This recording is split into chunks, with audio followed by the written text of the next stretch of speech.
really wish I had, though. So I've been on email and on Facebook chat back and forth with Privateer Press's social media guy and Dallas Kemp. Okay, now we are streaming right now, just so you know. If this is, do I need to stop the stream for you to keep telling me this stuff, or should I? No, I'm just efforting Dallas Kemp. For everyone that's listening, that's not me. I'm not Dallas Kemp. I'm not the studio painter for Privateer Press. But we're trying. You're not. We're trying. We want badly for him to come and you know, I mean, because how do we top Jason Flanzer is what I'm saying. Yeah, that's a tough thing to do. I know. We can't beat him on the table. Got to beat him somehow. So. Oh. Okay, if I fall asleep while we're podcasting, it's all right because Flanzer's here. This is the Matt Ramsey and Jason Flanzer show.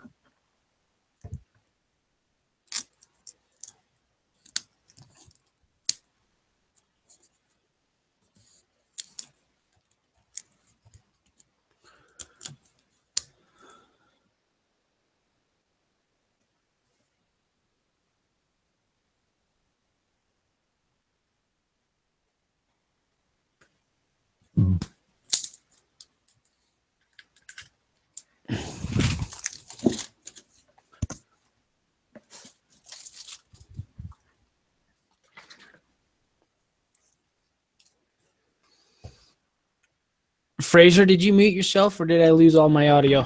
I muted myself. I have a brand new fancy mic. See? My fancy mic? Oh, look at you. I'm YouTube ordering money. one. I haven't gotten it yet, but I know what I want. I'm getting a boom mic with a filter someday, eventually. Well, One day when I'm grown up. I got YouTube money from only after like 3 years.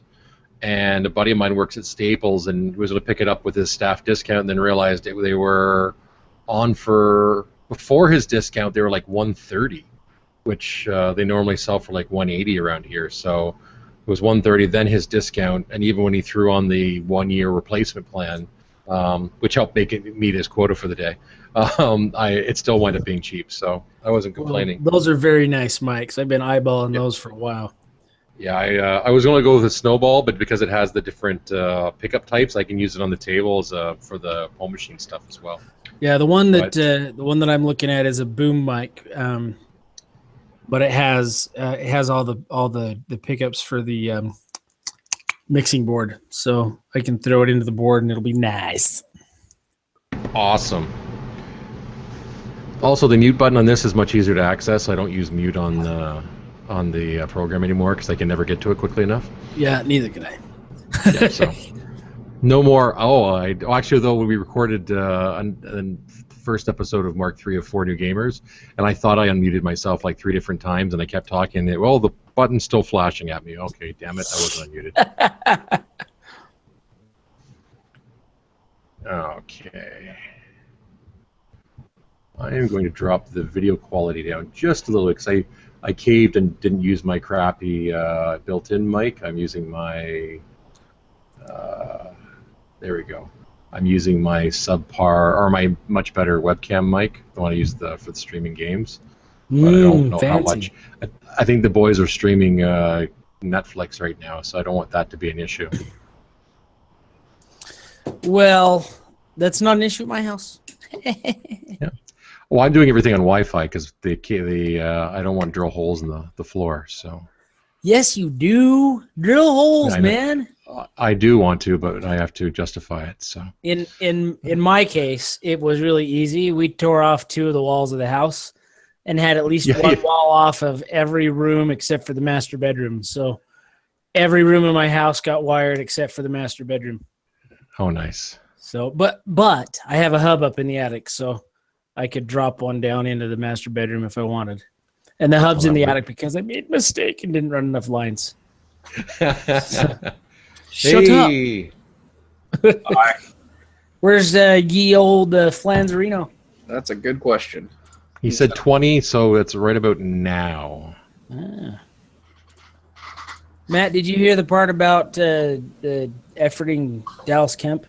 Yeah, most of it, anyway. Working on it. Getting closer. Well, if we don't get it, you can blame my agenda.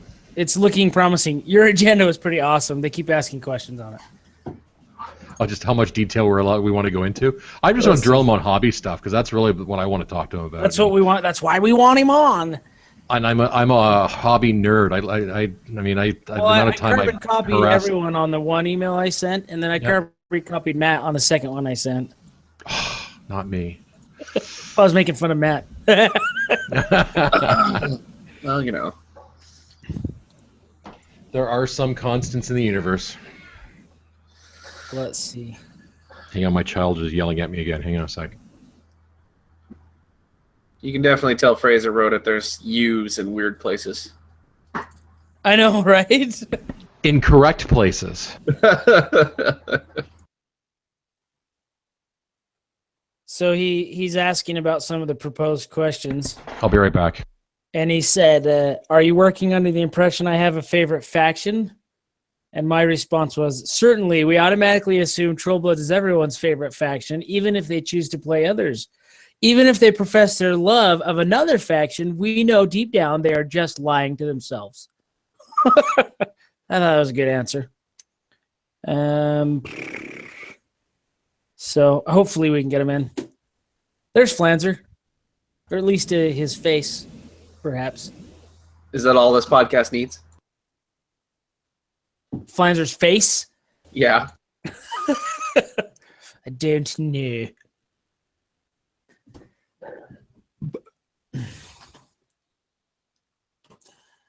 All right, let's see here.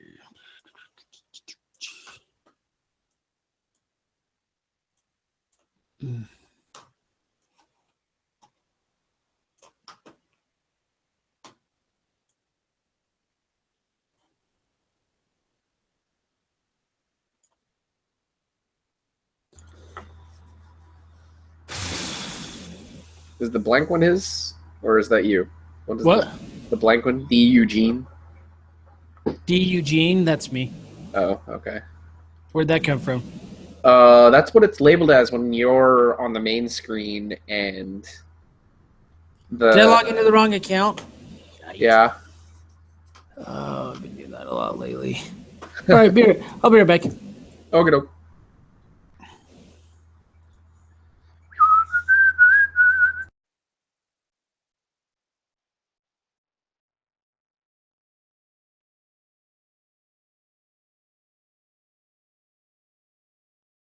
What'd I miss? Oh, there you are. Dallas logged into the wrong Google Play account. Oh, okay. Flanzer was on for a short bit, but then disconnected it, probably because he's working his webcam issues out. I'm not certain. Oh, okay. Okay. Trying to go over the Agenda makes sense? I'm looking at it now. Oh, no, that's the Dallas camp. Can you repost it? It's in the chat with the Dallas chat. That's probably the easiest way to find it right now. So there was a bunch of list talk, and I didn't make a Borka list, and I don't know if I'm in trouble for that or not. How about no, now? I figured we'd go through and just talk about the one that was proposed on the site or on the Facebook page, and then figure out which what works well for it. Like what beast we think you would bring with Borka 2, and sort of build our own list out of that. And I can do that in War Room while we're talking. Mountain King. And then we can post that one in. And Mountain King. 3 of them? Sure. Okay, is it showing correctly now? Matthew, Thelonious, Ramsey the 3rd? Yep. Okay. My accounts were all messed up because me and Daniel may have switched Pokemon accounts for a week. It's kind of funny.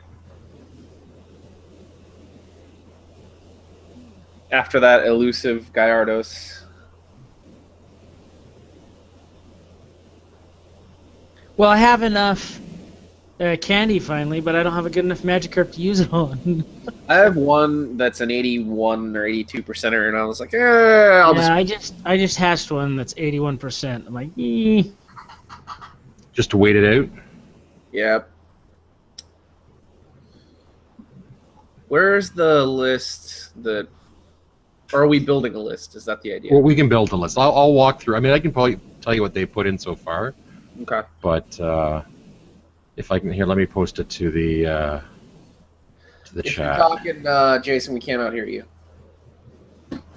Hello? No, can't hear you.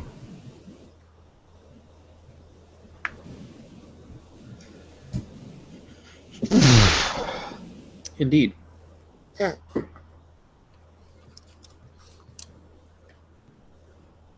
magic of modern technology. Or lack thereof. I thought Daniel said he was gonna pop in tonight. He did.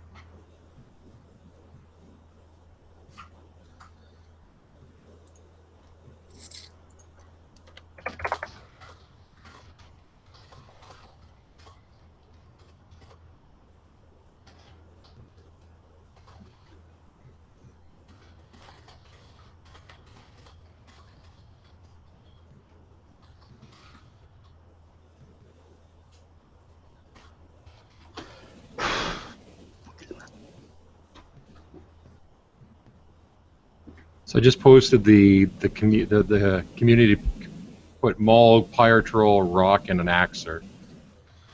That was what the general consensus is for. Well, there was a big discussion today about Ragnar with the Mountain King versus Ragnar with the Glacier King, and why the Glacier King can't be as good as the Mountain King with Ragnar. Because you have to bring a Mauler with the Glacier King, and then all things are equal. But then you have to bring a Mauler. But okay, Ragnar already has a strength buff. Why do you need another strength buff on top of the strength buff? Why do you need a power strength 25 Mountain King? Yeah.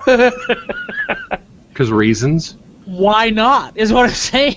I like the Mountain King, but like Ragnar lacks a little bit of board control. He's just all punch and not a lot Ragnar lacks a lot of board control. You got to run up and do your damage and hope you do enough damage or you're screwed. Well, and that's why the Glacier King gives him that board control. Then you can pick and choose what heavies you want to engage on and what units you want to go to, because you're pushing their big threats away from you.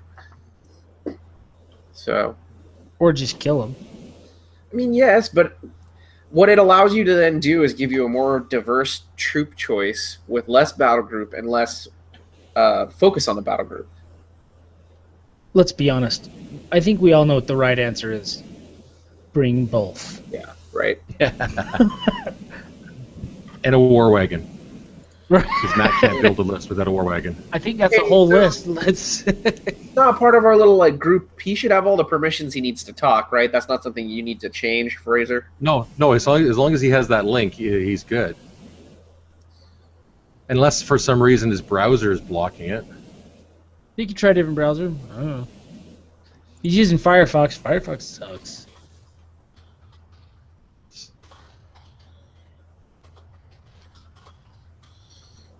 All this Firefox hate. And here I was trying to get Firefox to sponsor us.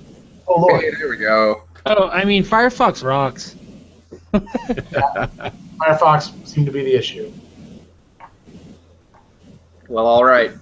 So Did you go to the cursed Internet Explorer? No, I'm in Chrome. My Chrome takes a lot out of your computer, actually, and I have this weird thing where, like, because it constantly accesses your hard drive, so, like, my what's it called? My hard drive, what's it called? My solid state. Yeah. It doesn't like Chrome for some reason. I don't know why. Seems strange. It does.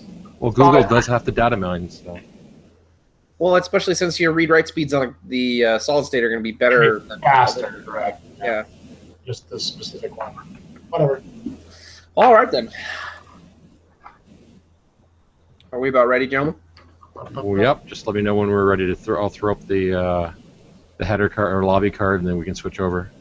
Let them know when you need to throw up. There you go. Every single episode with everything that comes out of my mouth.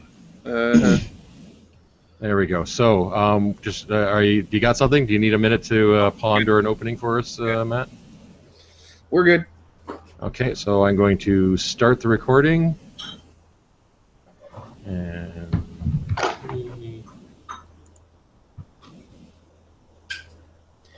Hello and welcome once again to another episode of the Scrumcast over at handcannononline.com, where we're the only podcast who needs to outsource for its talent.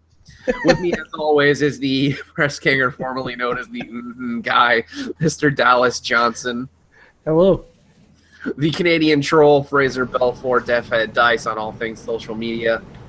Good evening.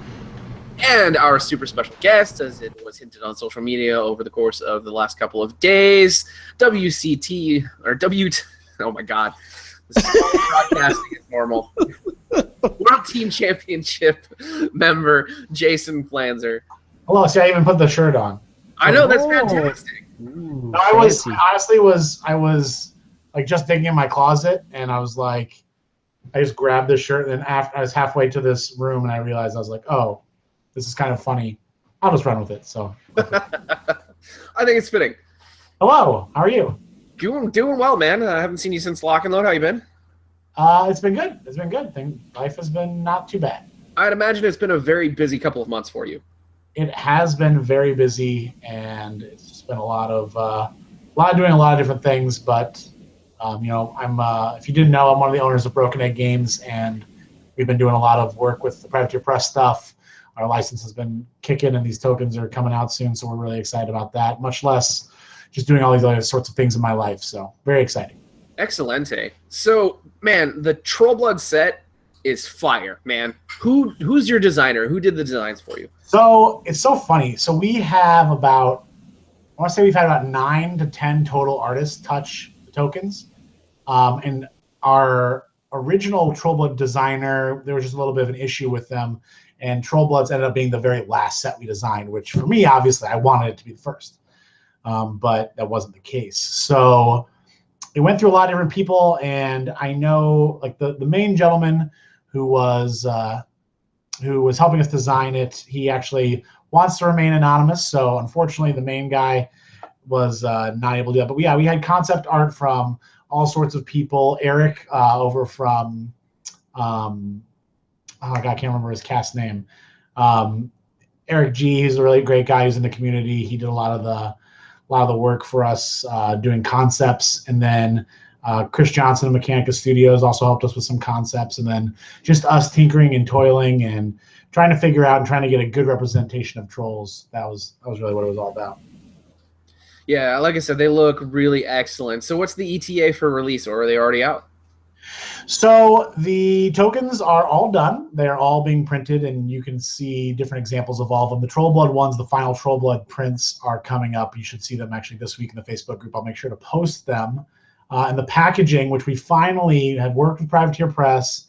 It's been a long process, and then also just us finding something that's good for people to use. We wanted a packaging that you could reuse, because if you just get a box, you throw it away. This is a nice set of tokens. We want to keep it together. We want a box, and we found a box that's really nice and kind of fits most of the sets. But we want to make sure the same container was for all of the sets. So we found it's a pretty big container, but it fits nicely in the side of the Privateer Press bag from Battle Foam. It also holds other templates and things like that, and also has room for growth, because you don't want to get a small container and then it not be able to contain the future tokens. Oh yeah. You get a nice metal tin. It's nice and big. It's chunky. And it sits really well on the on the side. You can organize your stuff in it. I personally, I can fit like a normal Melee widget in there, a couple of different Melee widgets, proxy bases, and stuff like that. So when I have that container, it contains most of my templates right off the bat. So fits a 6-inch spray in there as well. So it's pretty good. That's awesome. Is it compartmentalized, or is it just a empty container? It's not compartmentalized. It's made of tin. It does have a window. But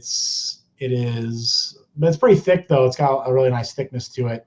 But unfortunately, we were looking for compartmentalization, but due to the nature of the tokens and just trying to make it so that it fits and for future releases, we didn't want to hamstring ourselves and kind of narrow our choices. So we went with an open container.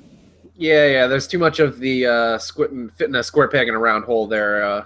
Exactly. Yeah. And, you get minions roll in. Some people buy the minion upgrade kits, which contain exactly what you need for your factions. Other ones will just purchase. Maybe someone buys a whole minion set. I don't know. So we want to make sure that people are able to do what they want. And, obviously all of us have our own containers. I've had this little bag that I've had for quite a while now that I use still to this very day for carrying my stuff around. But I'll definitely keep that for the bulk of the tokens, because I personally like to take the tokens I'm playing with me and then leave the rest around. So it's a nice solid container. I'm not going to lose it. It looks pretty. It's got nice faction art on it as well. So. Oh, I'm particularly stoked. My set of original Privateer Press blue tokens are definitely showing their age at this point, and I've had an eye on your stuff. So. Well, most of my blue tokens are gone, but the ones I have are all the writing's gone, all the design gone. They're just worn out. Yeah, no, I know. I think I bought right when it came out, I bought 2 sets, and mine are pretty gone too. So I'm kind of interested now. So. If you were to buy standalone sets of your original wood tokens now, would they be basically comparable to the new set that you got? In contents? Yes. So we actually have a lot of the lists finished. We'll be posting them this week of what all the contents are. I would say no. I think the wood token sets, well, first of all, continuous effects and things like that were left out of this set. It was a decision made by us and Privateer Press. It kind of makes it so that future releases, you never feel like you're slighted. I remember Legion, they didn't get fire tokens in their Legion sets. And actually, when Privateer designed the sets, the original ones, they didn't really have a lot of fire, even though the fire-breathing faction. And then when the Ravagore came out, everyone's like, I need all this fire. So making it, something that you need right off the bat, that's one thing that comes to mind. But specifically for the animi, but specifically for Trollbloods, I'm very conscious of what you would possibly use. So you're going to get multiples of the big players, so that way you can do that. Now, someone's like, well, what if I run 10 slag trolls? Will I be able to put acidic touch? I don't know how you do that, but on 10 models, no, that's not going to happen. But we are planning on actually having individual releases for any token you wish in the future. It's still going to have some logistics issues, but it's something that we really want to do. We really want people to be able to have access to the tokens individually for the future as well. So I love it. Yeah, that was one of the big problems that we had before with a lot of those token sets. A complete lack of knockdown, not enough Fury, and not enough continuous effects tokens for sure. Fury, we are real big on. I did not want anyone to feel like they couldn't run enough. I went through many possibilities of what your maximum Fury allotment would be. Obviously, taking the most optimal, I guess the whole list would have to be Night Trolls for you to get the most Fury out of it. But a standard battle group or even a large size battle group plus the stone, which you have to be conscious of because that will sit on the table, plus your Warlock. We're looking for the Trollbloods one, I think about 30 something even. So it's a significant chunk of Fury. Seems about right. How many tough tokens did you or knockdown tokens rather did you decide to include? So all the continuous effect stuff that they're not in there. So you're not going to get knockdown tokens. There's not going to be fire tokens or anything like that. We do have a companion set of tokens that we create, Elite Gaming tokens that are also updated with our new UV printing process, which is a billion times better than what we were printing with. It feels good to rise up with technology and make what I believe to be the best looking prints on the market super clear, and those do companion really well with the set. So there are not knockdown tokens with the set. Fortunately, though, I do believe that in this edition, you actually need a lot less. I know that I have about 20 that I've been carrying around with me, and I feel like I never need more than 5 because they die if they get hit again usually. So, yeah, definitely. All right, guys, so let's go ahead and move on to the news. We've sold out just about enough for this segment, so we can go ahead and move on. Well, I appreciate it. I appreciate the conversation. We can be bought, is what he's saying. If you guys need something from us, we can totally be bought. Absolutely. We are not above that. No moral compass on this podcast. Okay, so speaking of the WTC, Fraser, you had a few words on the Canadian WTC status? Yeah, I actually went to and this is jumping into the games played section. So I actually played there was a WTC Team Canada fundraiser about 2 weeks ago now in Guelph that was run by Chris Orr and actually had a number of the guys from the Southern Ontario area that are on the team. And so we had a 5-man team tournament, and I was going to quickly walk through my games because I thought some people would like to hear it. So, our teams was we had 2 Troll players, a Scorn player, a Legion player, and Kador player. We were known as Guns and Trollses. I went in with trying to beat my previous 5-man team tournament record, which was going 1 for 4, and our team winning 1 game. So, setting the bar really high to begin with. So, I can proudly say I beat my record. I went 2-2, which is great. And I'd almost say I went 3-1, but I lost due to bad dice. But I still consider it partially a moral victory because I was able to puzzle it through. The team, unfortunately, we never actually won a single round, so we came dead last. But we had the most fun doing it, so that's always good. So my first game, and I'll just breeze through these quickly because my first game was against Menoth. Went up against, I'm just loading the list now. I think it was Resnick 2, so the chariot guy. All I can say about this game is, one, my dice gave up on me, and that's why it died. But Madeline Corbeau is a thing. I'd never gone up against her, so with her behind Resnick and Resnick keeping a 1 Fury on him, there wasn't much I could do. So I dropped my Madrak 2 list into it, which we've talked about on this list this show a couple times, and couldn't Pac-Man in because Madrak couldn't do anything to him to kill him. So I had to send Mulg in, and on feed turn, Mulg had more than enough to take care of him, and Mulg failed 2, basically needing 5s to hit, failed twice, not leaving me enough fury, and basically Mulg was left out in the open and got crushed the next turn. My Madrak 2 list only has 1 other beast, which got eliminated the next time. And then we, right after that, I almost got a Tuffalo Slam in the back end to knock over Corbeau, which I could have set Madrak in, but a free strike wound up eliminating that one. So, but overall, it was a fun game. I lost, but I consider it a bit of a moral victory because it was more my dice's fault than anything else. But technically, it was a loss. So, moved on to round 2, where I played another Menoth player. This time it was Rob, who played Severius. He was just getting back into the game, and he wasn't really sure what Madrak did, or at least that's what he claimed.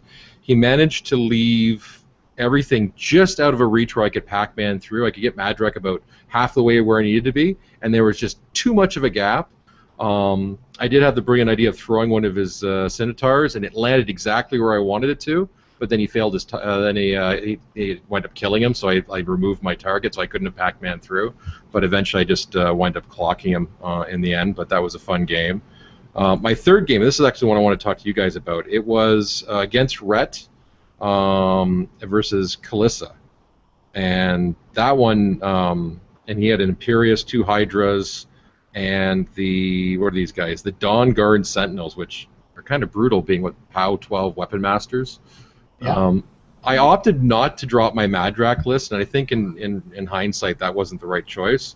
I dropped my Gunbjorn list, which was a Glacier King, the War Wagon, Dozer and Smig, and then a couple then support with a couple units of Fire Eaters. The having Alton Ashley in there for the Grievous Wounds was a good idea. I didn't realize how good of an idea until he killed Alton Ashley on turn 1, because he could ignore stealth or ignore concealment. So he basically just picked him out of the forest where I thought he was safe. This is kind of an a-hole that way. Yeah, and this was the Mage Hunter Strike Force, because I guess they can ignore concealment. I think that's it. But anyways, bottom line is, and then he explained why he needed to get rid of Alton Ashley, because I guess with the Grievous Wounds makes Imperious very sad. So in hindsight, I would have kept Madrak and just set Madrak in, but it was one of those. It was the only game I think that I've played in a long time I just didn't feel I had an answer to. Most of the other games I've been able to puzzle it through, but this one I just felt sort of overwhelmed. So it was interesting, because I think I've played Rhett maybe once before. Does Imperius's card actually say that they heal the damage, or is that how? But Grievous Wounds says remove now, so like anytime you remove damage. Okay. So basically, what he was saying, and it was BJ, he was saying that basically if something has Grievous Wound, it's preventing Imperious from getting that extra 17 boxes that he's able to recover back. So, so that's why he said his number one priority was to get rid of Grievous Wounds. So in hindsight, I would have taken Madrak instead and see what if I could shoot through the Dawn Guard Sentinel. But it was just a case of not knowing. it would have been a much more favorable matchup for you. Like the Sentinels are a lot less scary when you can kill all of them right at the same time, and then you out-threat him basically with almost everything in your army too. So it's really hard for him to position in such a way that he can have them be impactful for that. So what do you think that, I mean, outside of list choice, what do you think that you could have done in the match with Gunbjorn? And that was what I mean, because I was worried about doing any damage and setting off vengeance on the Dawn Guard. So it was sort of like I felt my hands were tied. I mean, really, I could have tried focusing on Clarissa, but because she has stealth, I think she had stealth under feet, or everyone gets stealth under feet. So, and then he put the feet up fairly quickly before I was in range. I was able to push back Imperius a couple times with Mountain King and push him off, or sorry, Glacier King. With his shots, and he was able to push him off the objective a couple times. So he eventually won on scenario, so I was at least able to delay that a little bit, but it wasn't for doing damage or trying to take the model out. It was more just buying myself some time. But he was able to scalpel out the Fire Eaters quickly. So again, in hindsight, I think it was a list. It was just a poor list to go into. Yeah, I think that it kind of shows that the Glacier King's like big weakness, that like individual Rat 5 shooting, even with Gunbjorn with snipe and all that stuff, it's really making it really difficult. Whereas if it were a Mountain King, you're gonna be way more survivable. If he doesn't pack grievous wounds himself, then he's gonna really feel the Mountain King over time. And with kill shot sprays, I mean, you really do a lot of work. You can easily pick those Sentinels up. If they're not playing Helena, Sentinels are just paper to the Mountain King, and it sprays. And I think going forward, the best move, specifically against Sentinels, I find, is to try to mitigate the charges of half of them or a portion of them, and then deal with the rest. And then they'll overcommit and get rid of the rest because they think that they only have 3 or 4 left, and that's not worth keeping around. Which in reality probably is, but you know. Then the Mountain King just pastes them all, heals up, and then you're up 10 points. Or yeah, true. 20, yeah, I mean, 23. And the War Wagon is super good. Like, especially, I also find it's very interesting that you would want to put the Glacier King and War Wagon in the same list, because the War Wagon loves snipe, and so does the Glacier King. So you're kind of like, you can go for a hot swap, but you're going to run out of fury real fast with Gunbjorn. And that was part of the reasons why I was contemplating dropping the stone, because I was finding I was fury starved, having to switch back and forth on a regular basis. Yeah, but you do have to protect your investment. True. But again, it was a good learning experience for me on that one. So that was the only game I really felt like I didn't have any real game at all in it. And then the last one was went up against Minions, where they had Carver with a whole bunch of beasts, again, he just was able to place his stuff so Madrak really could in, but couldn't get in. And he was able to scalpel out a few pieces, and I was able. It was the pit, so I was able to. I think it was up like 4 control points, but eventually it took him too long to chew through all my stuff, so I wound up clocking him. So in the end, it was a fun game, but the Carver's feat is very similar to Madrak's, and it's not fun being on the receiving end of that. So it's fine when Madrak does it, but when someone else does it to you, it's not nearly as much fun. I think you're seeing a tactic that trolls have to follow, and that not have to, but it works for trolls, and that's clocking your opponent. We can still do that, maybe not quite as good before, but just you can stay alive a lot longer and make them use a lot of their time just trying to get you off the board and out of the way. And then if they don't, you can sit on the scenario and win by scenario. So. Yeah, and with Carver too, like his feet's like a shade under Madrak's, mostly due to faction. But they're different, though, right? Because one of them applies damage. I mean, I wouldn't, just because they give overtake doesn't make them too similar. I think that one is more like a melee, a Xerxes. Yeah, I'd say that's fair. Well, but being beast heavy, he can overtake, then buy another attack. So he has a little bit of options. But it was just a little bit of a similarity. So I was thinking, wait a minute, you can do the same, close to the same thing. So, but overall, it was a fun event. I think they raised just over $2,400 for Team Canada, which was nice. They had a whole bunch of stuff on sale, widgets and tokens, and these really cool, awesome little bumper things that they have. So when you place a model, you can remember where it went down. So overall, it was a fun time, and there's actually a 3-man tournament coming up in a couple weeks that I'm debating going as well. So So those are my games. Other than the only other game I had was the game I had against Bubba yesterday, which is up on the Home Machine feed, where he brought his WTC list. It's Karchev with 12 jacks, 10 Mad Dogs, and 2 Juggernauts, and then some mechanics and a couple of tinkers. And boy, that was a fun thing to have to go through. So, but for anyone who wants to see that, they can go to the Def Head Dice YouTube channel and can watch that. It's Home Machine episode 14. How's that for a shameless plug? We are full of those these days. Yeah, we're full of it these days. For sure. All right, so we've dilly-dallied long enough on this one, I think. And in addition to that, I don't think anybody has played any games this last week, so probably not much else to talk there. I don't know, Dallas, did you actually play a game? And I'm offended that you insinuate that I don't play this game. To the guy who just got his army back. Yeah. Totally. I've played a lot of Ragnar. I actually played a really fun... I've been playing around with Jarl. He's not the most competitive, but in my store I've got a lot of new players, and so it works because he's strong enough that I can threat them. And you know, fog clouds aren't as crappy as they used to be when you play against Legion all the time, which is one of the most popular ones in my area. But I played a fun game with... Whoa, excuse me. I've been using Jarl and a Mountain King. So how do you not annoy the shit out of your opponents? Because I feel like that's what Jarl is great at right now. Well, Magic Bullet is fantastic. Magic Bullet is my favorite thing that he does. Just because and I played against Crix again, and I just pounded his Necrotech to death.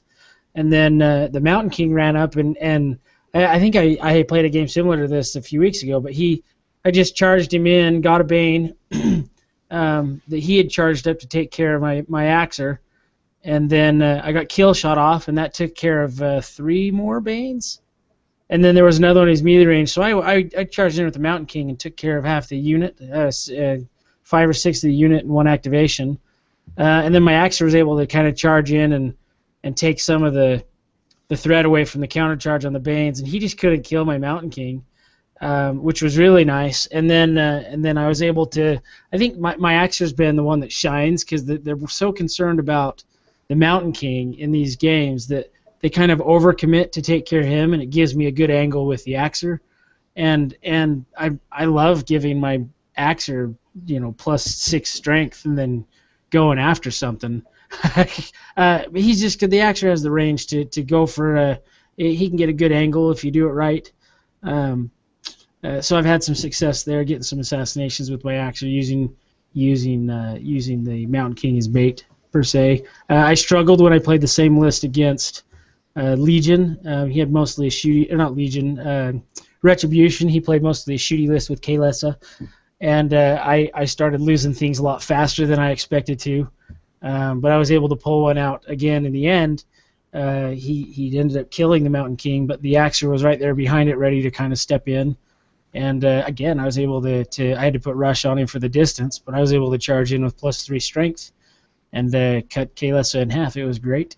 So I've been having a lot of fun with this list. I think once I get the Glacier King, I'm going to try playing them together, or just for the fun factor. I think I'm not sure how competitive that will be, but I'm really interested in getting a War Wagon put together and painted so that I can do the Mountain King and the War Wagon together.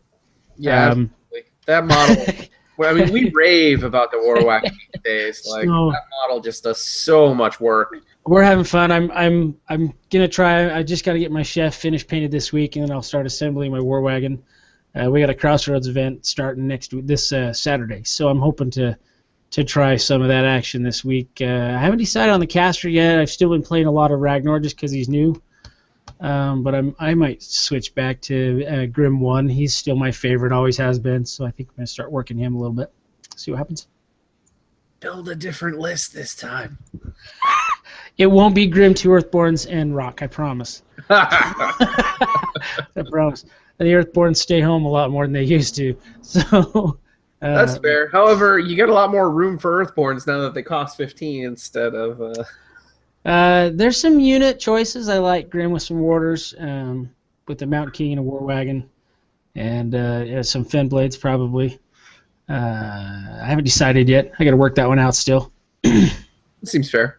All right, so Fraser, we had a discussion going on Facebook, and we wanted to outsource what the community wanted us to list build with. Now, this is actually kind of fitting, as the last time that we had Mr. Flanzer on, he was the one who was defending said caster after Emmanuel Class had trounced him so viciously on said podcast. Jason, do you remember that one?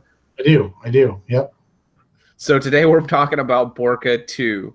There he is. Indeed. So, Fraser, why don't you walk us through the procedure, and then we'll kind of, we'll math out a list. We'll see what happens. Sure thing. So I'll give a bit of background. As everyone knows, I have I live stream games from my basement every Tuesday night, and just for fun and to get some conversations going on our Facebook page, I threw it out there saying, let's build a list. If we build a list together, I'll play it in a game of Home Machine. So started off figuring out which caster we wanted to play, and by a sizable margin, Borka 2 won that vote. Next day we started picking out battle group. I think the battle group we sort of decided on, just to give you a bit of background, was Mulg, Pirate Troll, Rock, and an Axer. Mountain King was thrown around a couple times as well, but this seemed to be where a lot of there was like an agreement. And then we moved in. There wasn't as much communication on the on what units and solos to bring, but so what I'm kind of curious is, let's see if we can put together a list here on what we think would make a good Borka list, and I'll put it together in War Room as we talk through it, and then we can post it in the show notes. And then I will play both. I'll play the one that we put together on Facebook, and the next week I'll play the one we put together here. There you go. So I will open War Room. So we'll start with who do we want in our battle group? Jason, I'll give you the first crack at this. What would you like with Borka? Well, I really want to be aggressive. I really want to push the tempo of the game a little bit. So the question I think I would first ask myself is, do I want a Mountain King or do I want a Mauler? If you want to be light on your feet, then the Mauler is going to be a little bit better than that. Mountain King is going to give you a lot more threat, and it's going to allow you to punch through literally anything, and it's pretty much a guarantee that nothing that is not immune to cold or a Colossal can kill the Mountain King on his feet turn, and a lot of the time, not even the Colossal can kill the Mountain King on his feet turn. So that's kind of the question you have to ask yourself. So it sounded like you guys wanted to build a list without a Mountain King, so the first piece that I'd put in would definitely be a Mauler. See, I had the same thought process, honestly. The Mountain King was the first piece that I went to when I was presented with this particular question, just because it's so stalwart, especially under the feet, that you just cannot dismiss it out of hand for a piece to put in. But so let's build off this with the Mauler then. So we probably also want a little bit of defense for Borka, so that sort of gives you the consideration of perhaps the area of having either threat range or one light. So threat range will give you the way to keep distance between his battle group and Borka, and then you can also do something like the bouncer so you can get Earth's Blessing for Borka, as well as have a shield guard if need be. Jalis, what do you think?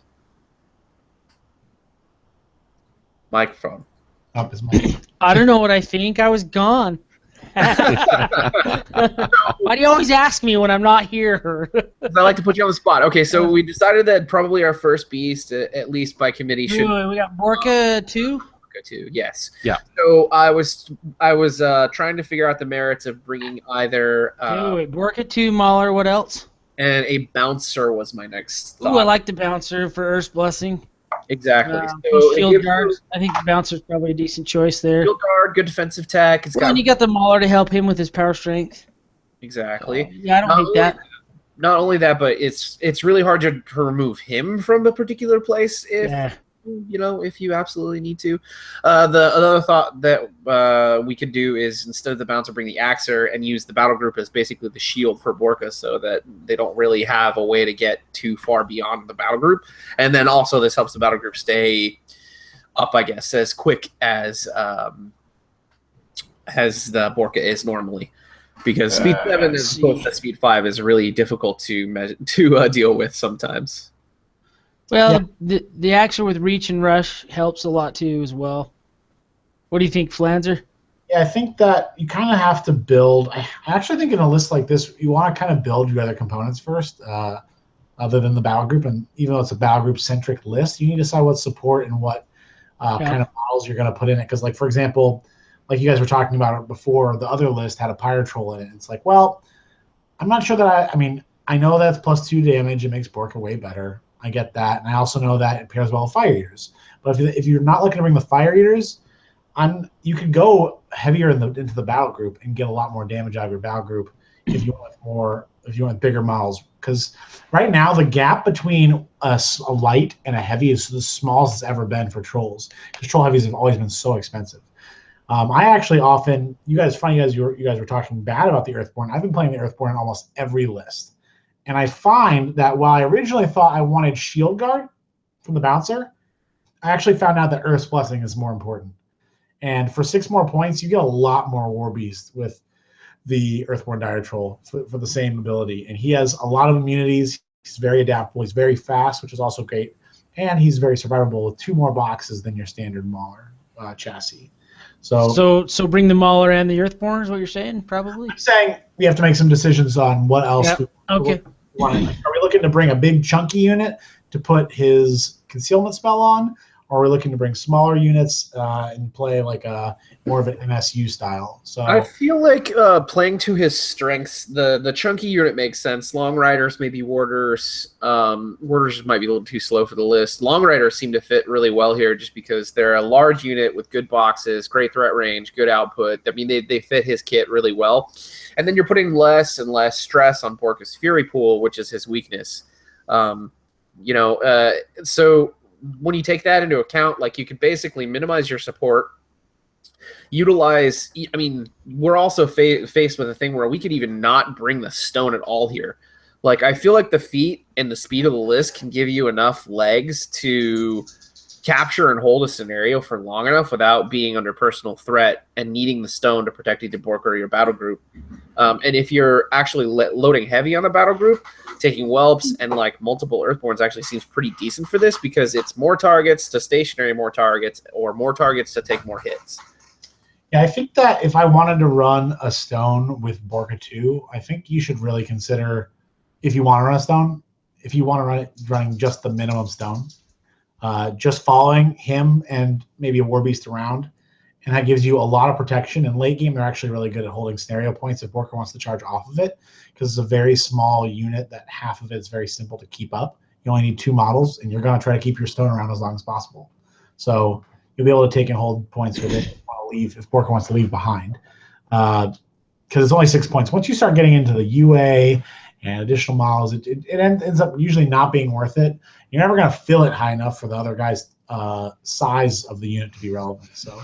Yeah, and it's not benefiting from the feed or getting other really great benefits at all. So I agree with you there. The UA is the only thing that I think I might disagree with. Just the versatility of the unit. Like, having that spot 1 strength sometimes can really make the difference. And that would be my biggest advocation for that particular unit. You do got to be careful with the biggest problem with Trolls in Mark II is their support is more expensive now than it used to be. So you got to always bring boys before you bring your toys. And I love the UA. I love the model itself. That's a personal thing for me. I've always loved that old guy. And I love the +1 strength. I love the immunity. And, you know, if the stealth ability ends up winning you a game, then it's just crazy that he has it. So I think he's amazing. But 3 points, I found out that those 3 points often do come up. Yeah, anymore it's a little steep.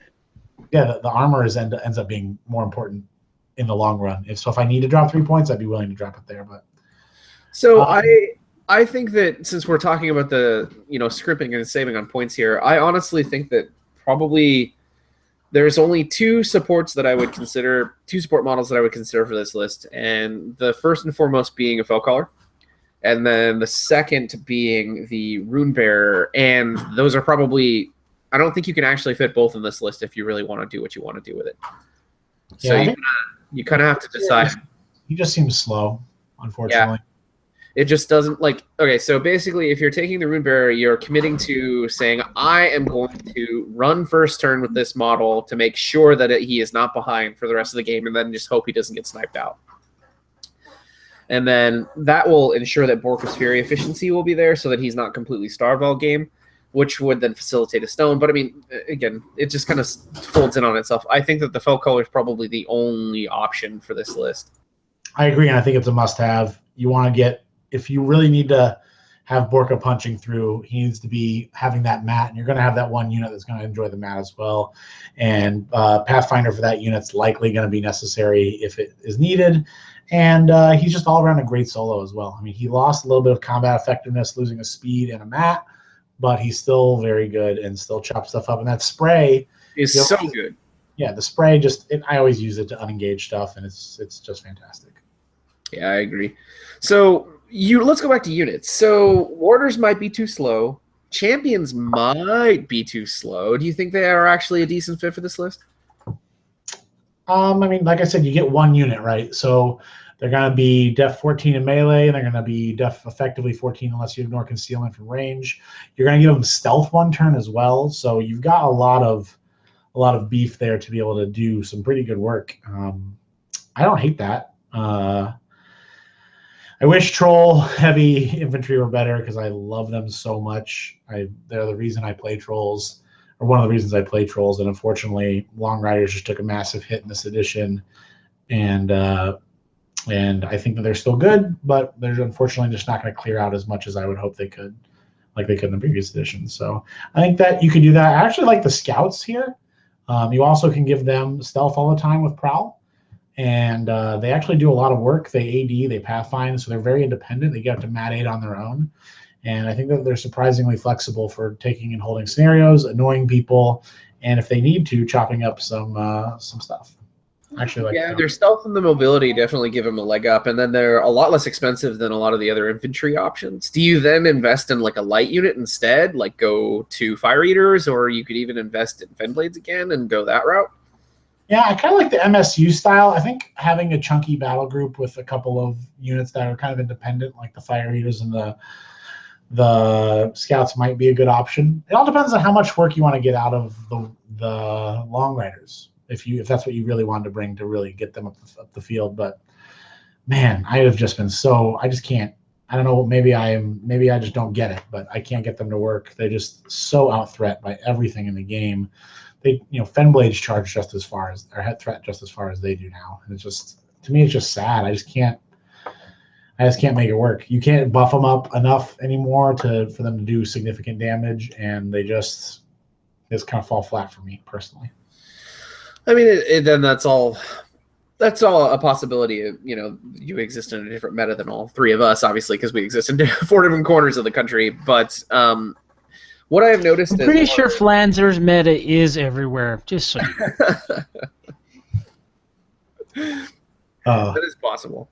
I mean, Long Riders still seem to me like a unit that need they're good when they get to the lines, but they need a little help getting there, which means that they're being led by another unit. And Fenblades are almost principally the ones that I use for that because they're so cheap, they're so fast, they get in the way really well, and they die really well, which means you've got plenty of open lanes for the Long Riders to do work after the fact. So maybe they're not the right unit for this one, and I'm not certain that we even have the right unit for this type of thing. And with most of our buffs being friendly faction too, it's really hard to say whether you could even think of a minion option instead, something that's a little more survivable, not quite as fast. I mean, Gators come to mind, but it just doesn't really ring with the list quite as much.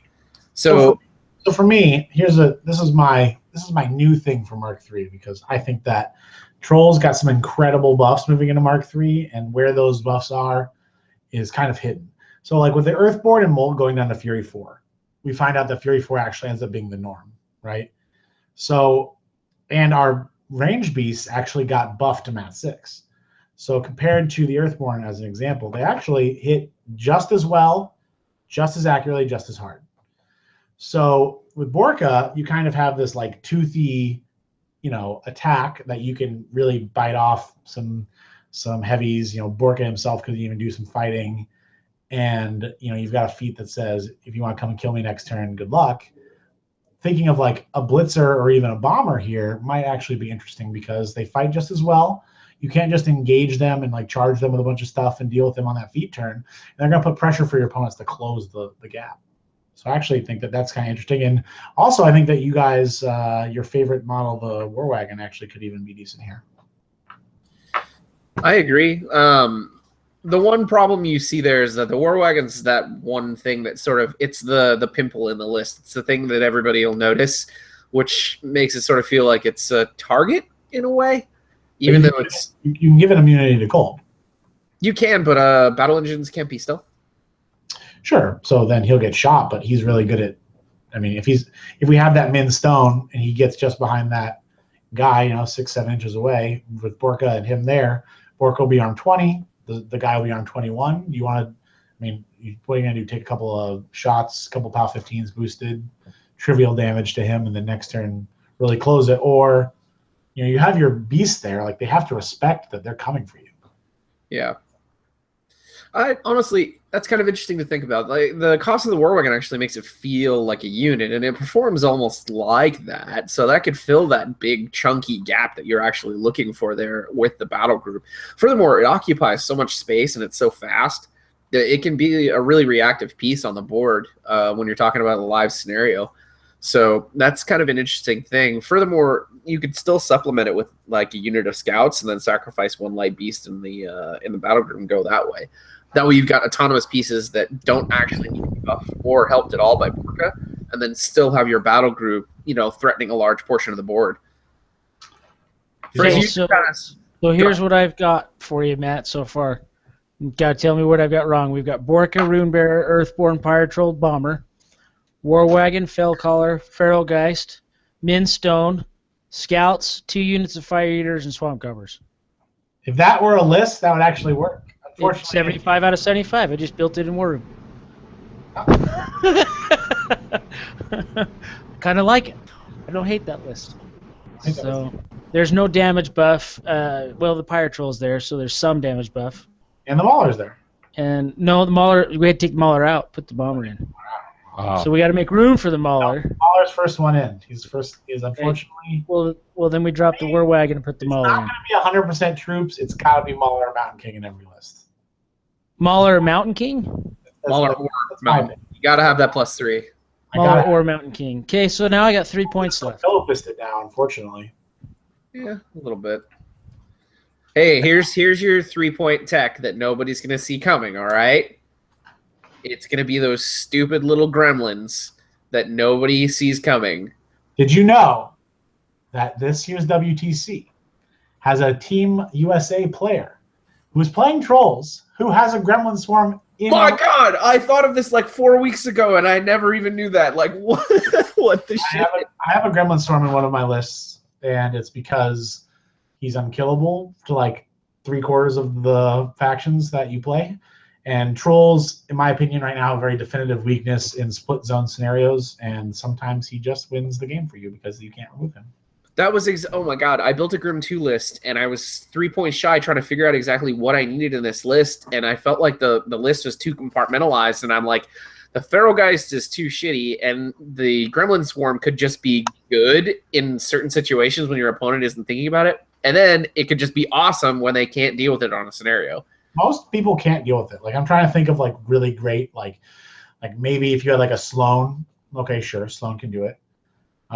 If you're playing like Haley 2, like you have to like really commit some serious resources to get Thorn within stealth range. And at that point, you've just won the game because they're spending so much effort trying to get rid of a Gremlin Swarm. Get rid of a 3 fucking point model, yeah. You got like the Liliths who can shoot it, but none of their beasts can really shoot it. You've got, Protectorate has a couple of options that are pretty good. Magical sprays and stuff from, or some magical shots from Retribution, but generally only Discordia's sprays are really going to be able to deal with it easily. Like, it's just a very, like, it's very corner case to be able to deal with that. And it is, it's incredible. And if it does get to mess with a Jack, even better. Yeah, quite excellent. I've actually really, after I started list dojoing a little bit with it, I started to respect that model a lot more. And after that game with Grim with Grim 2. And I was thinking about all the options that I could have taken, and I walked over to the wall and purchased a Gremlin Swarm to start putting in my lists. He's just a little jerk. Like, I'm not saying he's there for every list, but if you're losing on scenario, the very first thing you should do is try to put a Gremlin Swarm in your list. I think that you'll find that it's pretty good. And a lot of the people who are good at killing it actually also run chunky lists, so you're kind of like equalized in that matchup. Yeah, so you're playing into the So it's not really crazy. bad. So you can remove their models. Yeah. Do you think it's abjectly better than a Feral Geist now? I mean, stealth and incorporeal is just insane to me. Yeah, I mean, super hard to get rid of. Yeah, the points points and trolls are very difficult because below 4 points, you have very few options. Lanissa Rasil being the best option, and she is amazing, and she should be used all the time. But other than that, you got these 3 points, and it's just only okay. You got the Feral Geist who's 2 points, and the Gobber Chef who's 1. I'm also considering just bringing 3 Gobber Chefs a lot because 3 points of Gobber Chefs is actually a lot of dude for your buck. If you can bring 20 Gobber Chefs, I might make a list that has 20 Gobber Chefs. It's a really good deal. It's worth 1 point, very much so. Yeah, seems reasonable. It feels to me like trolls, at that low points, like you were saying, are having a hard time. And that's actually, from a personal note, like building lists, that's where I find like the last 5 to 3 points is really, really hard to fill because you get the core of your list and then there's no slot where those solos fit like they used to. No. You know, we used to have some really, really comfortable point spots to fill. The 1, 2, 3 gap was full of excellent options back when the points were slid down. Now it's just not quite the same. And as you said, a lot of our support is weighted a lot heavier than it was previously. It's real bad, man. That's really sad. Well, and honestly, it's kind of interesting, though, because what I hope you'll see, and it's actually kind of a movement that I started seeing towards the end of Mark II, where Trollblood list building was moving towards meat and potatoes list building. Like, less support, more worker units, more worker models, stuff that did things without needing help, and then just shoving your army forward and doing what trolls do. Sure. And I feel like we've sort of gravitated in that direction. Yeah, which is unfortunate because I like a lot of units that I feel like we are there's some unfair pointing that went into this edition for trolls because of things like Runes of War, where you're like, oh man, 9 points for 3 Rune Shapers is just really tough to swallow. Like they're not that. I mean, they're great. I love them, but they could have been 8. And there's sometimes where you're like, oh, 8 that fits here, but 9 doesn't just fit. Or like I said, a lot of the support is just like, man, how do we got no support models at 3 points? That's incredible. It's kind of nuts to me that we weren't able to achieve that. Whereas you look at minions, which minions are the most overbalanced faction. They're just so good now because everything in it is so cheap and just so. I actually personally believe that minions are the best Hordes faction currently. It's kind of insane to think, given the nerfs to like Gatorman and things like that. Yeah, how well the lessers interact with all of the buffs that they got is insane. Because every caster got better, even though they were all actually good. Every unit got better except for Gatorman, because they were the only OP quote-unquote thing in the faction. And then every solo got better, and the lesser warlocks are just actually insane. They're just insane. And the fact that you can put buffs on them, like the fact that they have rage now and they can send that for 15 points of Rorsch and Brine, you can send that, with ease 14 inches on any given turn, that +3 strength just across the table, and then just give away the pig, and you still got a great solo walking around. Blech. So good. Like, I'm playing Rask. Yeah, I brought Rorsch and Brine because that works now. And I Furied and I Raged Brine. So here he comes with, 6 POW 20 and 21 attacks. It's 15 points, just across the table. Seems pretty good. 14 inches without Boundless Charge, which, by the way, he has and you could give him. The overbalancing was quite strong in that faction. And I'm excited to see more minions because I promise you, just give it about 6 months and you're going to see a whole bunch of minions. Oh, yeah. I'm going to the I-5 team tournament over here on the West Coast, down in Oregon here in October. And one of our players is a minions player, and I'm looking forward to that. Hey, I'm just glad to hear someone else that like is respectable at this game feel the same way I do about the balancing. So it makes me happy. Yeah, they just. I'm always full of crap. Makes me happy. It was. I think a lot of knee jerk. I mean, unfortunately, when they say that they spent as much time as they did, I believe that they did think about things for quite a while, but they took a little too much Mark II data and put it into this Mark III. They didn't reconsider what happens when you make one change into Mark III. You know, they're like, oh, this was not as good, so we buffed it, and this was not as good, so we buffed it, and this was not as good, so we buffed it. So then, when you actually get all three on the table, it's too much buffing. It was too much all at once. And then, oh, this was too good in Mark III, so we nerfed it. And this was too, and then we saw fell collars in every list, and we saw, you know, all these support models in every list, and then they didn't actually make the lists with those people to see what that congeals like on the table. I don't think they did a bad job at noticing if something was too good or too bad, but you have to understand what happens, because whenever you move one model, specifically in Trolls, whenever you take one thing and you change it a little bit, that affects the overall very heavily. So yeah, we were such a synergy-based faction before that the changes were big. Furthermore, I feel like Trolls had some things in the faction that created what I like to call negative play experience. Shut up. Which is why they garnered some scrutiny from privateer press, I feel. And I think we all know the red herring in the room here, i.e. burrowers, who are shadows of themselves. And while I believe that they were probably a little too powerful, now they just feel, I don't know. I can't find a crappy. Yeah. Okay. No, I feel you. They there was one other thing, like where they kind of like they're like, oh, big knee jerk there. And I think that they got the right direction. Like they did a good job understanding that, and I respect the way that they looked at it. But you have to consider, like, when you make them not a melee unit anymore, that the Rat 4 is actually really tough to deal with. Really crappy. And it's just look at a lot of them. Like, I'm actually, that's why I was so surprised that Fire Eaters were 7, because I'm like, Fire Eaters didn't change much at all, did they? Well, man, they are the reason that I think solely that Rune Shakers are so hard to swallow. Like, hey, so did we finalize our Borka list, or did we go off on a tangent? Did we tangent? We tangent. Oh, big time tangent. Okay, let me tell you what I've filled up here, and you guys can play with this, because Fraser's gonna have to play this. Exactly. You got it. Jesus, take the wheel.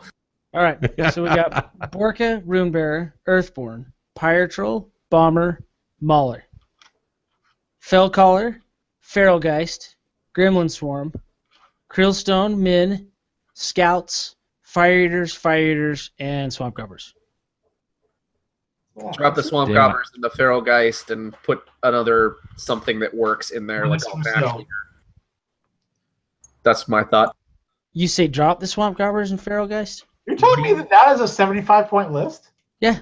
It seems like you have so much stuff in there. That's why I like it.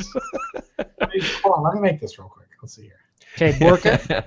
Dude, I'm telling you, the Min Stone is real. Dallas, trust me, I love it. You don't hear me complain at all. I'm always trying to find reasons not to bring the stones. I love that UA, but the Min Stone is a really nice deal. I surprisingly, like, after playing with it, I was like, oh god, no, I love it. Because in Mark II, I always ran Min plus UA. Like, that was my thing. I never run Pats. We have a hard time filling it up and doing the other things we want to do anyways. I just couldn't. The reason I run the UA, I'll tell you when I'm going to run the UA, right? I'm going to run the UA when I have an army that delivers war beasts that aren't coming as fast as possible across the table. Because otherwise, when they do that, they have to expose themselves. So, like my gun, like when I play Gumdorm, right? Like I have this little bring the. They come to you, and then you're like, oh, these mediocre shooting beasts get rage and get stone, and now they wreck you. And then I still shoot you. And so that's like the nice little. To me, that's the trade-off that I was really looking for that. Yeah, I can feel that. That's just okay. So did you build it? I'm sorry. I just got 4. I have Mauler, Earthborn, Fellcaller, Creelstone. Okay, Runebearer, Earthborn, Pyre Troll, Bomber, Mauler. Bomber. God, I love bombers. Well, was there a light? There was Pyre Troll, right? Pyre Troll, yeah. Yeah, that's excellent. So we got 3 heavies, the Runebearer, and a Pyre. Put things in this list and it's not full yet. It's incredible. Yeah. Okay, and then I have Mauler, Earthborn, Bomber, Pyre. I'm just trying to think of what Fell Collar, Double Fire Eater's Krillstone. So right now I've got 21 points. Yeah. You could really put in that unit, like because we said scouts, which I don't think are bad, but I put scouts in. Scouts are in. But we could put in a chunky unit if you really wanted to. You could try out the champions. I've got look at this guy right here. So I like Dallas. I just like Dallas. Oh, I love champions. By the way, Dallas, I still actually owe you a model. You do? I do. You know what, people? I still have to figure out how to pay everyone back. You're not paying anyone back. Not at all. One of like the 6 bombers I have. I bought like 7 collections when my army got stolen, and then I bought an amazing, awesome converted collection from some gentlemen in Canada who were absolutely awesome. And then I also bought Arizona Troll, Alan O'Brien's army. Oh, he gave me his gristle. Oh, you're the one who bought that. Oh, you bastard! I wanted his magic too. This champion is like my favorite thing on the planet. And there he is. He's great. That looks like a Blood Gorger helmet. I know, it almost does. Look, so we got the Borka. Actually, no. I'm gonna be right back. So hot. The Will Hildebrand, I think, is his name, from Canada. I know Will. From Left Coast. He's on the Left Coast.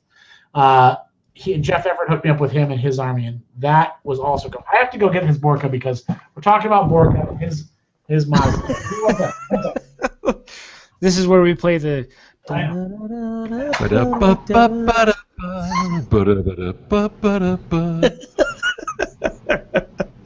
Oh crap!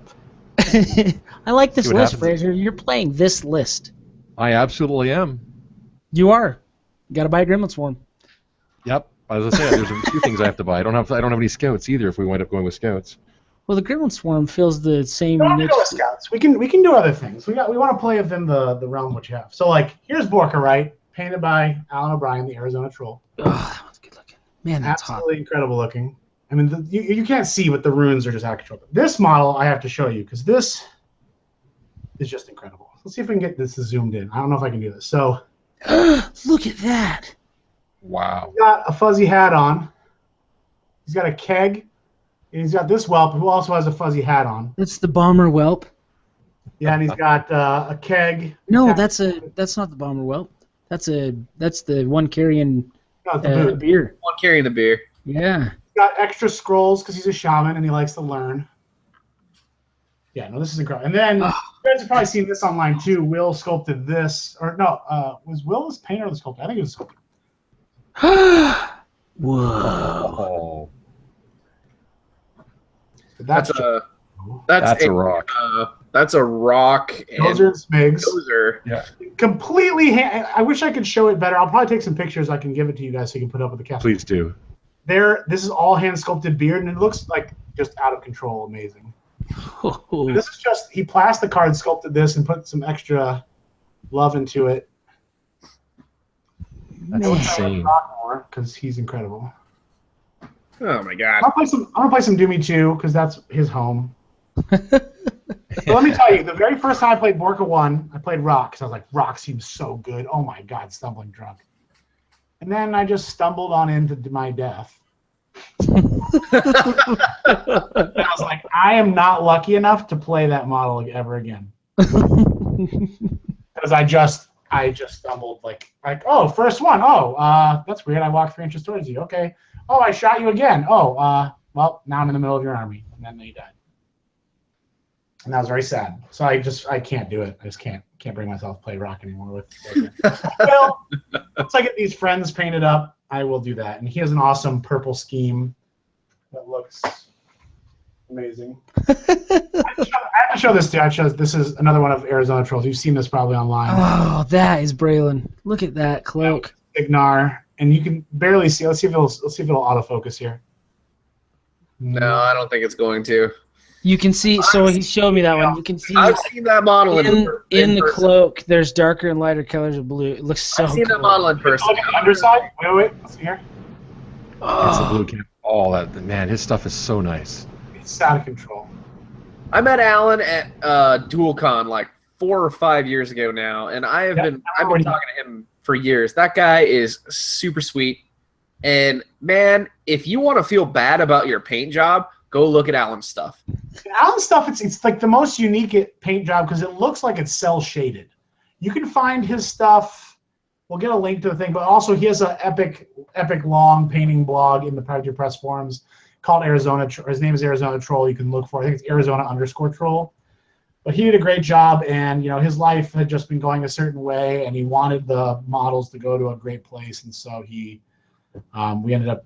I was able to work out a deal with him, and I've known Alan for quite a while. He actually did a Jarl for me many years ago as just an appreciation. Like that's just the kind of guy he is. So hats off to him, of course, and yeah, he just. I think Dallas has his old Gristle 1. Yep. Gristle 1. The original Gristle 1? Yeah. The new one? Yeah. He with the note he says, I got a lot of mileage out of her. I hope she does as good for you as she did for me. You love and I play her all the time. 21 points, guys. What are we putting in for 21 points? Okay, so you got to put in the 2 fire eater units. I got it. So it's double fire eaters, Minstone, Fellcaller. And then I put the Gremlin Swarm in. Fire Bomber, Dire Mauler. You put either the Gremlin Swarm or the Fellcaller, so you have something to help you light the. Do we have all these models for play them? Oh, worst comes to worst, I am known to proxy on occasion, so I have to proxy. It's not the end of the world. So, what should we? And we could go with a chunky unit of Femblades, which are great for closing gaps. We all love Femblades. It's exactly 20 points. Femblades are very good, and that reminds me of a very fabulously painted Kith card that somebody gave me. So is that full unit with UA or just Femblades? Full unit with UA and a Gobber Chef. God, how do I argue with that? So how can you take the Femblades without the UA? That's a good question. Yeah, the only way I would do that is actually what I'm doing in Madrak, which is because I wanted to bring 20 of them. Okay, so what's your list at now, Flanzer? Well, if I put in the full unit with UA and I put in a Gobber Chef, that's it. We're done ski. So it's Mauler, Earthborn, Bomber, Pyre, Fellcaller, KSB, Min, double Fire Eaters, full. Femblades of the UA. Now the one thing that I wish I would get in here would be what we like to call in my WTC chat that we've been saying recently, the best 3 points in the game, which is Linus Rousseau. Mm-hmm. Because gosh, is she just amazing. You'll have to swap her for the Goblin Swarm. No, it's not in. It's not in. Mm. This is 75 points with the only minion being the This chef. is where we are. It's just too tight. Now, if we want to, we could go down Bomber and up into a Blitzer. Which I don't hate that. I don't hate it either. Okay, let's try that. Bulldoze is good. D3 shots is good. Let's get the Blitzer. Yeah, I wish it was. If he just had Rate of Fire 2, I'd just be smitten. I'd play him all the time. Once again, just not lucky enough to Apparently. roll high enough to get. I've watched enough of your games to experience your dice, that's for sure. Right? I have finals games recorded of me just crapping the bed. The most memorable was like way back Lock and Load 2000. We were there. That was the first one we were at together. We watched. Oh, that was 11. Is that the one he played Legion in the finals? No. Red Lion. It was that game War Machine Weekend against Pagan. Yeah, that one. Classic. Good job, Bomber. You piece of just rolled a boosted 5 and then like a boosted 7. It's pretty Okay, special. so there's no Rune Bear. We got no Rune Bear. Okay, We're going boys, not toys here. We're going Mauler, Earthborn, Pyre, Blitzer. 3 heavies and a Pyre. I love it. Nice. Fellcaller, Lanissa, a little bit of support there. The Gobber Chef. I usually just, we definitely have Fenblades to feed these guys, but I personally like to send my Gobber Chef on spy missions. Kind of go around the whole side of the board and eventually get in there. Min Krillstone, double Fire Eaters, Fenblades UA. I think you did it. Yeah, I like it. That's 75. There we go. Oh, Sexy group of men. You got a lot of stuff. You're coming across the table. You're not messing around here. this actually feels really unfamiliar to me as a person who played the Borka 2 tier list throughout the entirety of Mark II. Where's all my fast cav? Yeah, I know. Where's all my list is not full. Like, it's full of stuff now, whereas it didn't have a lot of stuff before. Let me tell you good news, though. We actually replaced your cav with the actual fastest unit in the game, in the army. Yeah, yeah. And because the fire eaters are immune to cold, you can just put the stupid immune to cold on them, and it's good to go. We got 3 units that are immune to cold. Lanissa's immune to cold, and it does work on her because it does not specify faction for the immunity to cold. So if they come try to melee her to death, they get frozen. Hard enough to do as is. Yes, exactly. Hilarious. You could jam a heavy with her if you really want to. You're like, here's Lanissa Rossell. What are you going to do about it? It's like, fast enough. You're a shooter. She's def 19 in combat. I like it. Holy crap. Spicy.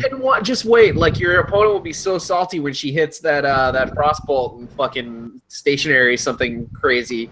Yeah. I really like the bear. I do want to make a Borka bear list one day. He's a little bit better than he was, in my opinion. God, can we just get bear cavalry instead of light cavalry when they come out, please? Well, just give us Super heavy cavalry. No, Yeah, pigs on pigs. They're gonna have pigs on pigs. The pigs are speed 9, okay? And guess what we give them? We give them the net from the Devil Dog. 3 knockdown nets. How sick would that be? Oh. Just like run around. Because the net, the Devil Dog net, if you don't know, if you're not familiar with Devil Dogs this edition, it's not Quake. It's just AoE 3 knockdown. So if you miss, it still knocks you down. Yeah. So imagine if you gave them like little pistols and those things. Oh, God. And they have opportunist. So their whole thing is to like scoot around and like shoot things in the back with their pistols and Knock them the hell down. I love it. Annoyance, maybe. This sounds. Hey, like I got the Devil Dogs for this edition because they look fantastic. they are incredible. They're very good. Poland, one of the Polish WTC teams, has doubled down on them in Protectorate, playing them both with Vindictus and with High Reclaimer. And I understand High Reclaimer because you can just feet one back, walk 6 inches, as long as you're within 4 of their caster, say, I toss this net. It's AoE 3. It can't deviate off you. You automatically get smashed and then just blown up. So that's pretty cool. Very That's cool. Pretty awesome. All right, so next podcast will be all about minion and mercenaries. But really, we've been prattling on for far too long at this point. Jason, thank you so much for coming on. Good luck for all your future endeavors. We adore your products. Please keep them coming. Check him out at Broken Egg Games. Do it. Thank you. We're actually going to be giving away a Troll Blood token set for free on this podcast next month. Excellent. Yes. Awesome. That means you guys cannot keep it. Sorry. Oh, Damn it. Dang it. But we'll get you guys one to give away for promoting, and I appreciate it. be very Fantastic. cool. Awesome. Very cool. Excellent, I guys. dig it. Well, and on that bombshell, this has been the TrollbloodScrum signing off. See ya. All right. Fraser, There we did you go. write that down? I Write like what down? I'll email it to you. Good grief. I'll email it to you. Okay, I got to go back to work. I'll see you guys later. Flanzer, thanks for joining us, man. I really appreciate it. Oh, of course. Really appreciate having you around. And you could just swap this for regular Borka if you ever felt spicy and just drop the Gobbershev. I don't hate that either. Let's try that out too. Yep, I really I don't hate that either. I really want to play a I'm glad I Mountain decided until after the recording to crash. You want to play a Mountain King with what? with regular Borka because I just want as like a counter to like Wormwood because Arcane Ward shuts down the Stranglehold.